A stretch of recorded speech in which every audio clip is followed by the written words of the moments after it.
It is the glory of God to conceal a matter. To search it out is the glory of kings. This is the Message to Kings podcast.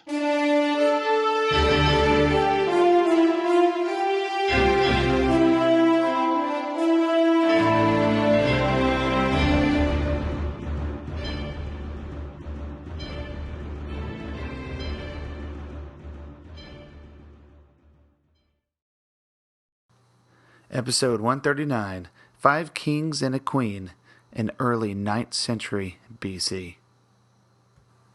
The history of the early 9th century BC was impacted greatly by 6 very prominent individuals.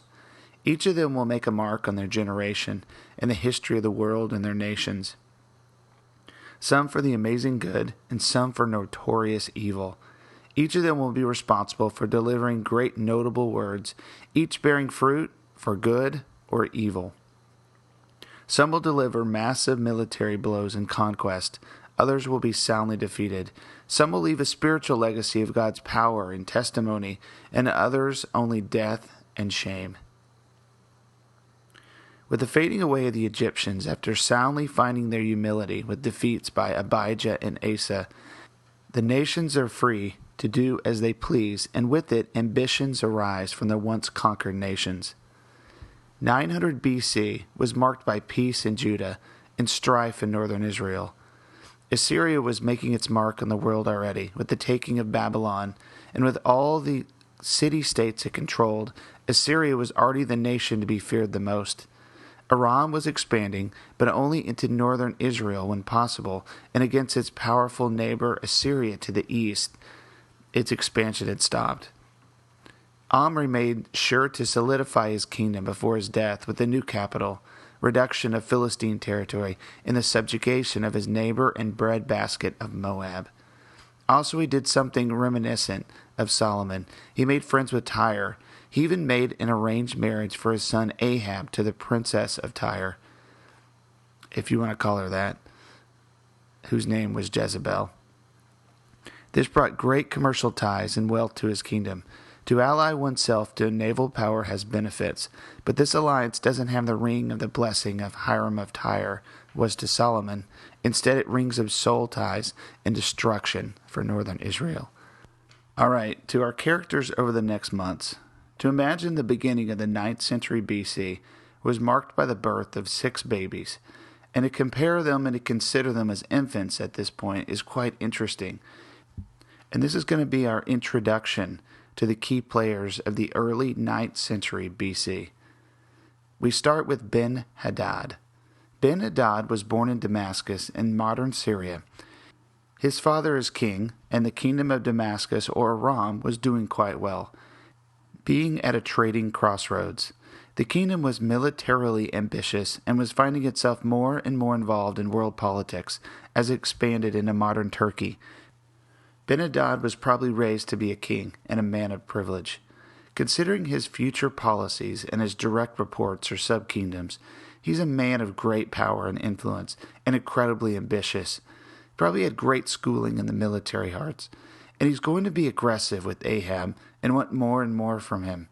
There's going to be a constant squeeze put onto the weakest neighbor, whoever it is.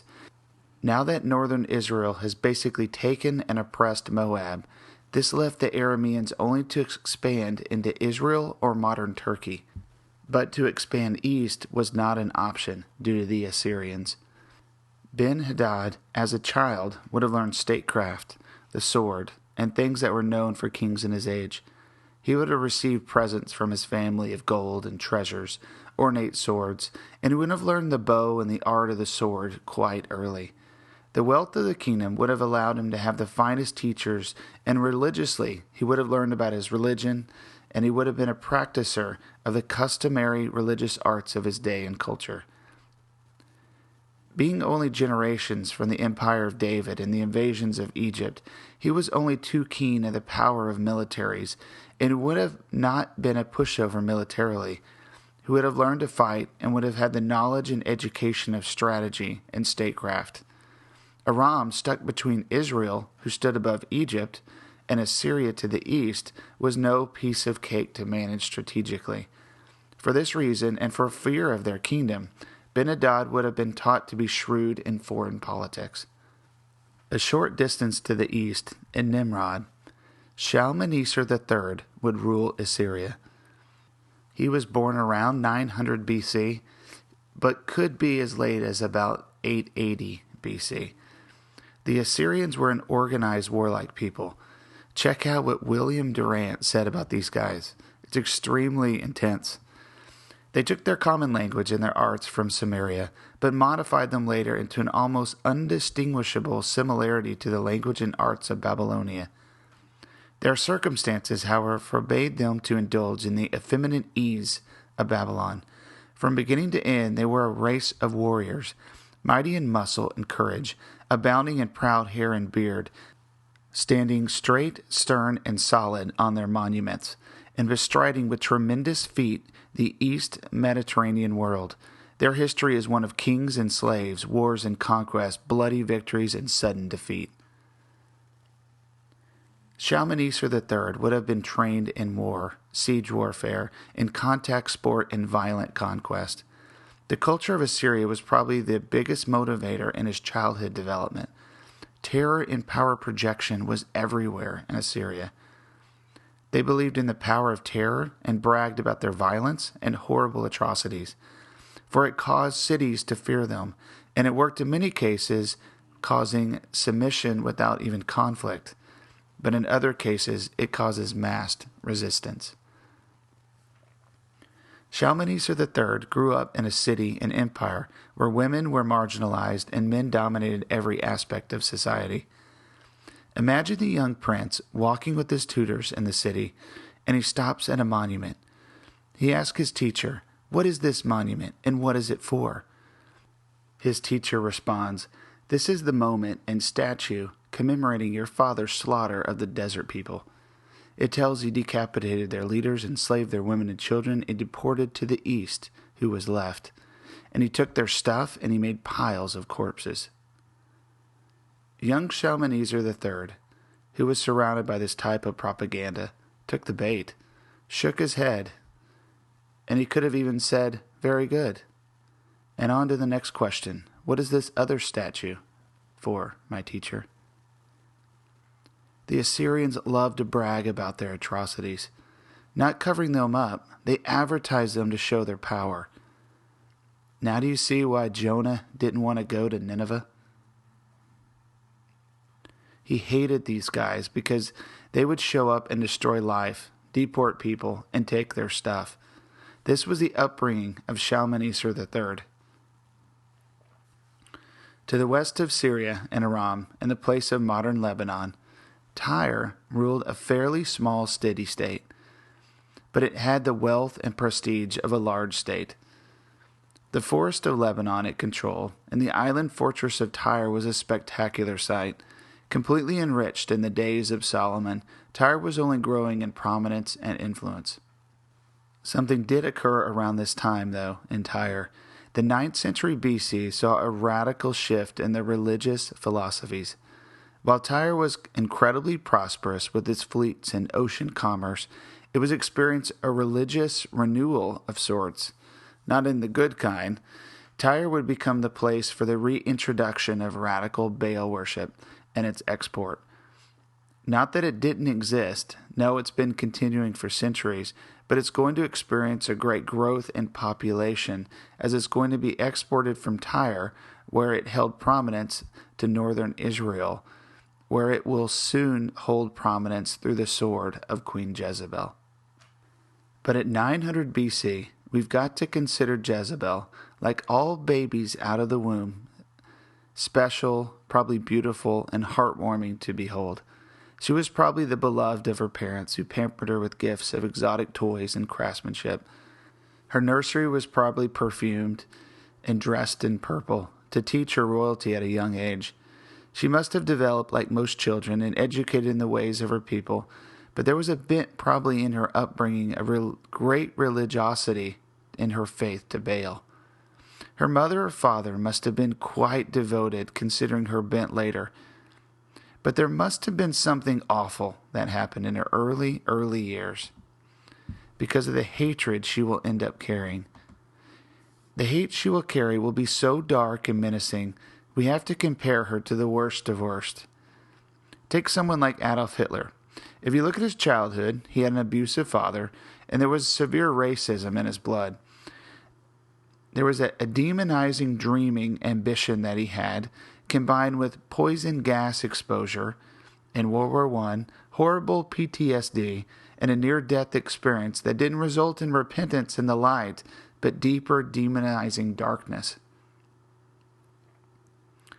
With all this in mind, we've got to consider one of the worst women in known history must have had traumatizing hate in her blood. Her childhood is lost to history, but could it be something as terrible as she had a beautiful younger brother who she grew up with years and came to truly love this child, but this child was taken from her and sacrificed in the fire to Baal. This traumatizing wound could have penetrated so deeply, combined with insatiable unforgiveness, drove her to the arms of dark demonization. Now combine this radical trauma and open ruin, fill it with controlling manipulation learned from her parents through statecraft of a rich island nation, and the language of control and manipulation from her mother and father. And then as she gets older, add a whole lot of lust and vanity and idol worship, and we end up with Jezebel, that turns the heart of her king and northern Israel against God. So the cute baby and child gets traumatized by idol worship and nearby child sacrifice, and she gets raised by the court of manipulation and control, and we end up with Jezebel. Nasty, nasty, nasty. Get ready. She's going to start ordering the deaths of God's prophets in short order. Jezebel's politically married off to Tyre's southern neighbor, northern Israel. Political marriages have been common throughout history, and in this case, politically, it served Omri well. The political marriage united two kingdoms and brought great trade benefits, but it opened the door wide open to Baal worship in northern Israel. Now Ahab to the south is the son of Omri, and to be the next king of northern Israel. He will reign over 20 very politically active years. He's a very active man and very industrious with his time. He continues his father's oppression of the Moabites, which will come to bite him later, but in the short term it had great economic advantages. In the fortress of Samaria, during and after its construction, Ahab was raised.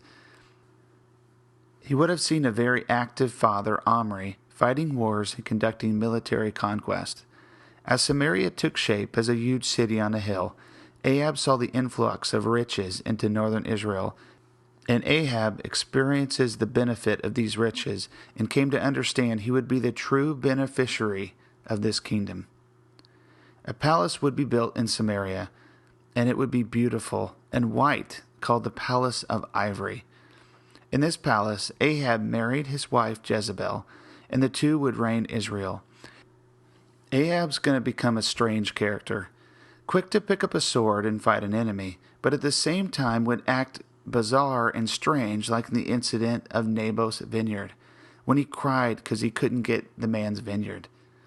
A man who was quick to repent, but foolishly gullible and easy to convince to do evil.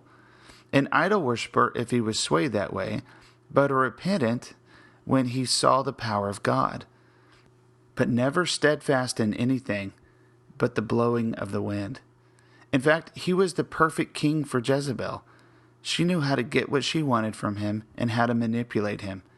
Ahab would become a strange combination of a man with excellent gifts and talents and abilities, combined with utterly no fear of the Lord and character. When faced with judgment, he would repent. When faced with a pleasure in sin, the next day he would go that way. Whatever direction the wind blowed, he followed.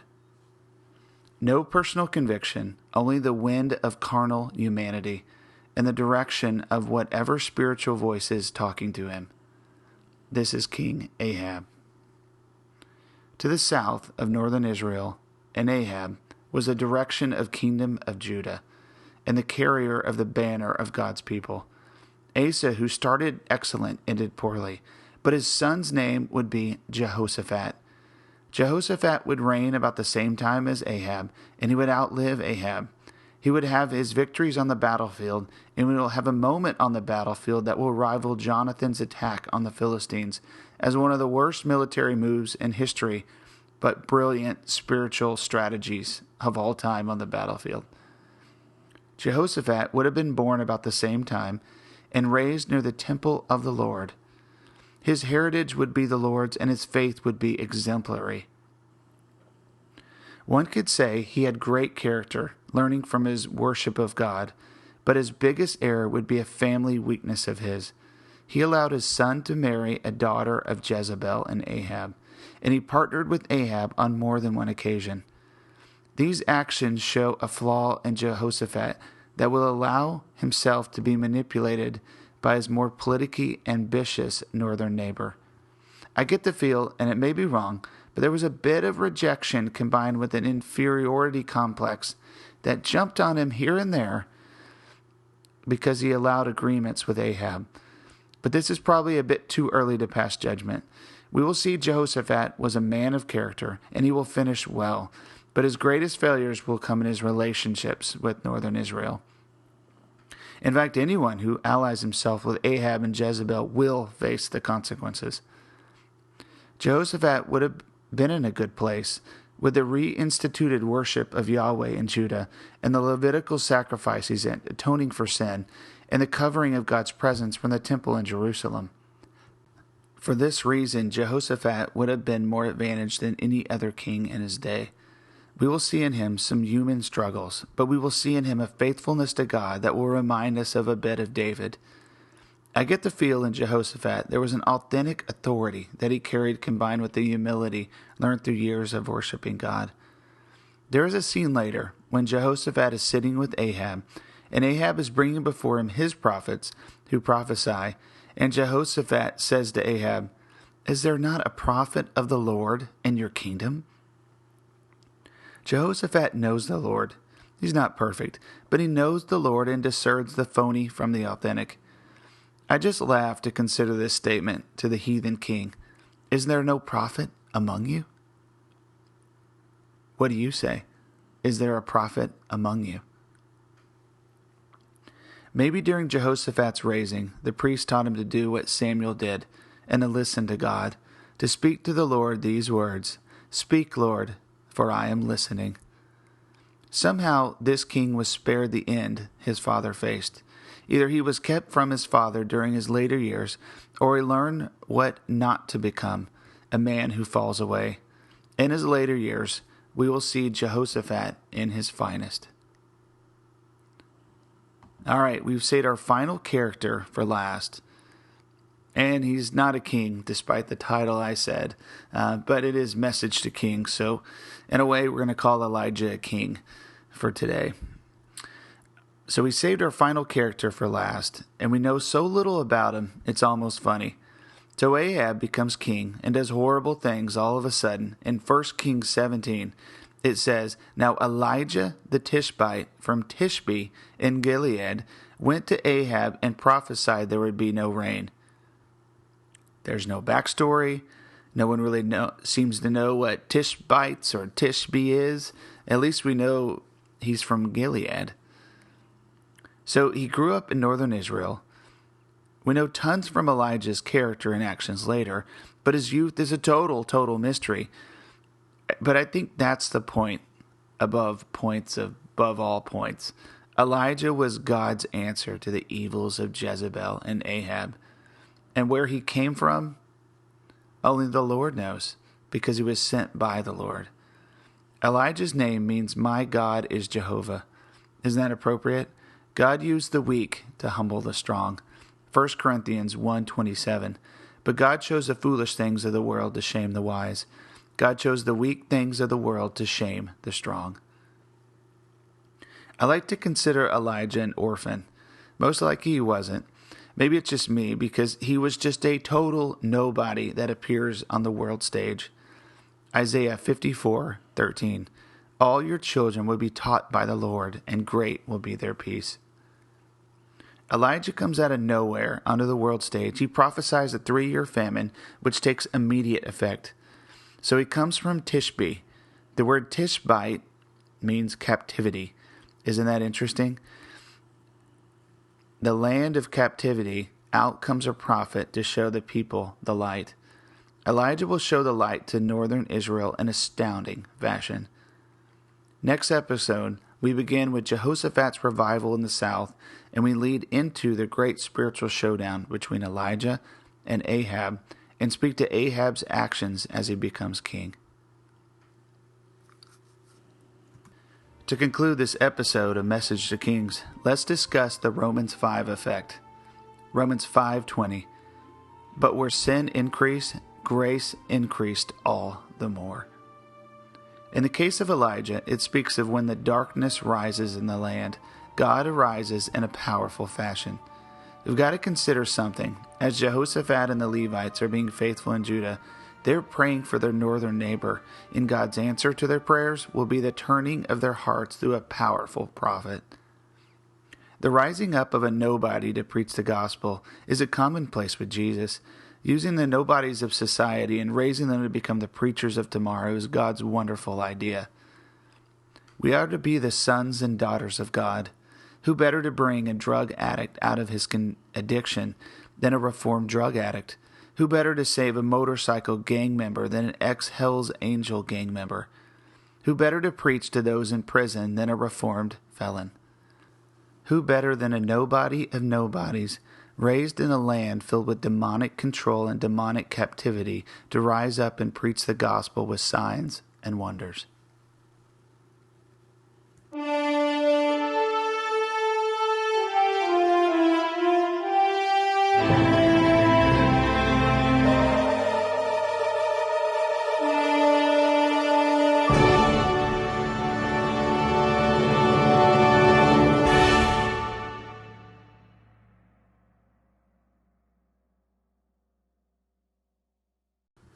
Thanks for joining us for this episode of Message to Kings. Feel free to visit the website, messagetokings.com, share the Facebook page, or if you want to chat, email us at messagetokings@gmail.com.